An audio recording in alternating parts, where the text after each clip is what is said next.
అందరికీ నమస్తే అండి. పవన్ కళ్యాణ్ గారు షిరిడీ సాయి కంపెనీకి సంబంధించి వ్యవహారాల మీద ఆరా తీశారండి.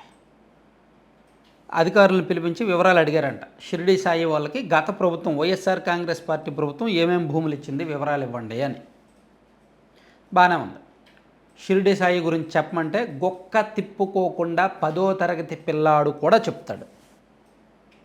రిపీటింగ్ మై వర్డ్స్, అర్థమైంది కదా. రాష్ట్రంలో 10వ తరగతి చదివిన పిల్లోడు కూడా కాస్త రాజకీయ చైతన్యం ఉన్నవాడు గొక్క తిప్పుకోకుండా చెప్తాడు.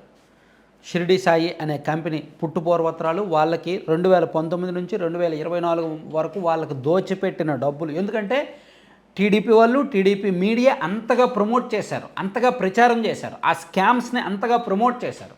70,000 రూపాయల ట్రాన్స్ఫార్మర్ని 1,40,000 రూపాయలకు వాళ్ళ దగ్గర నుంచి కొనడం, వాళ్ళ కోసం అంచనాలు పెంచేయడం, వాళ్ళకు విపరీతంగా కాంట్రాక్టులు దోచిపెట్టడం, వాళ్ళ అనుబంధ కంపెనీలకు భూములు ఇవ్వడం చాలా చేశారు.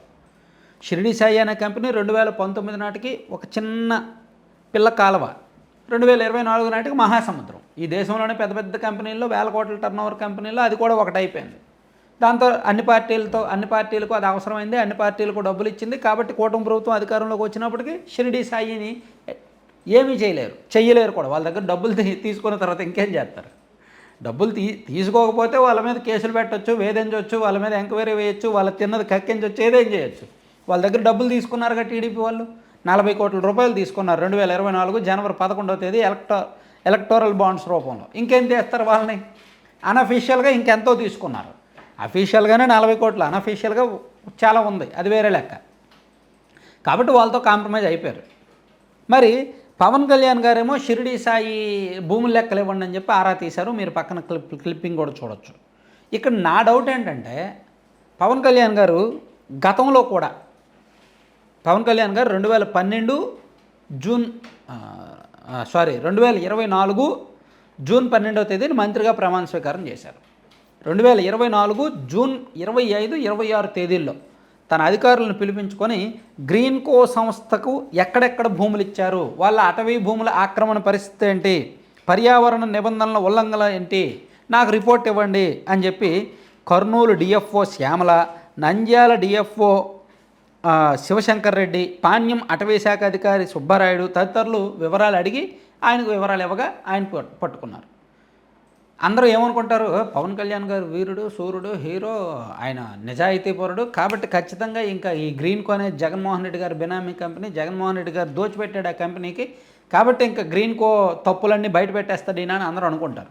కానీ అదే పవన్ కళ్యాణ్ గారు అక్కడికి ఒక 5 నెలల తర్వాత, 5-6 నెలల తర్వాత ఆ గ్రీన్కో ఇండస్ట్రీకి వెళ్ళి విజిట్ చేసి గ్రీన్కోని పొగిడారు. పక్కన వార్త చూడండి, కింద వార్త చూడండి.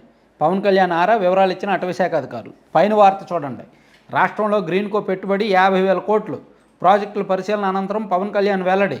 దేశంలో గ్రీన్కో సంస్థ 2.5 లక్షల కోట్ల పెట్టుబడులు పెట్టాలని నిర్ణయించుకుందని, ఇందులో ఇప్పటికే 1,00,000 కోట్ల పెట్టుబడి పెట్టిందని ఉప ముఖ్యమంత్రి పవన్ కళ్యాణ్ చెప్పారని చెప్పి ఆ గ్రీన్కో వాళ్ళతో భేటీ అయ్యి ఆ కంపెనీని పరిశీలించి చాలా వ్యవహారాలు జరిగాయి.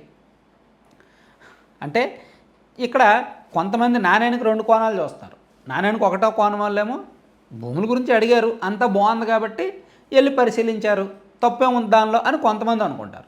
కొంతమంది అనుకుంటారు భూముల గురించి అడిగారు, అధికారంలోకి వచ్చేసరికి కాస్త వాళ్ళని కంట్రోల్లో పెట్టారు, వాళ్ళని దారిలోకి తెచ్చారు, ఏదో ఇంటర్నల్గా రాజీ పడ్డారు. కొన్ని వ్యవహారాలు ఉంటాయిగా రాజకీయాలకి, కార్పొరేట్ కంపెనీలకి, రాజకీయ నాయకులకి మధ్య కొన్ని వ్యవహారాలు ఉంటాయిగా. సో పవర్లో ఉన్న వాళ్ళకి జాగ్రత్త చూసుకోవాలి కదా. సో అలా రాజీ పడి వాళ్ళతో కాంప్రమైజ్ అయ్యి కొంచెం వాళ్ళని ప్రమోట్ చేశారు అని కొంతమంది అనుకుంటారు. ఇందులో నాణ్యానికి 2 కోణాలు, ఎవరు ఎలా చూడాలంటే అలా చూసుకోవచ్చు, మీ ఇష్టం. సో ఇప్పుడు సేమ్ షిరిడీ సాయి కూడా అంతేనేమో. షిరిడీ సాయి భూములు ఇప్పుడెందుకు ఉన్నపలంగా కావాల్సి వచ్చాయి? షిరిడీ సాయి భూముల వివరాలు ఇప్పుడెందుకు ఉన్నపలంగా కావాల్సి వచ్చాయి? ఆయన మంత్రివర్గంలో ఉన్నారుగా, డిప్యూటీ సీఎంగా ఉన్నారుగా, కూటమి ప్రభుత్వం అధికారంలోకి వచ్చాక కూడా షిరిడీ సాయిని దోచిపెడుతున్నారుగా. గత ప్రభుత్వంలో వైసీపీ ఉన్నప్పుడు కూడా షిరిడీ సాయికి ఎలాగైతే దోచిపెట్టారో ఇప్పుడు కూడా అలాగే దోచిపెడుతున్నారుగా, ఇప్పుడు కూడా అలాగే కాంట్రాక్ట్లు ఇస్తున్నారుగా, ఇప్పుడు కూడా అదే రేట్ ఇస్తున్నారుగా.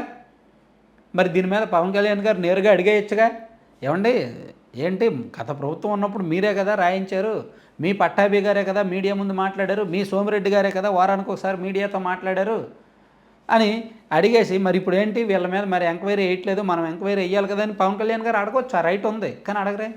ఇప్పుడు భూముల వివరాలు కావాలి. ఏమో మేబీ ఇది కూడా గ్రీన్ కో వ్యవహారమే అవుద్దేమో. ఒక 2-3 నెలల తర్వాత వెళ్ళి ఆ షిరిడి సాయి వాళ్ళ మ్యానుఫ్యాక్చరింగ్ దగ్గరికి వెళ్ళి అంతా బాగుంది, అద్భుతంగా ఉంది, దేశంలో ఇది ఒక గొప్ప కంపెనీ అని పొగడకుండా ఉంటే చాలు. Thank you.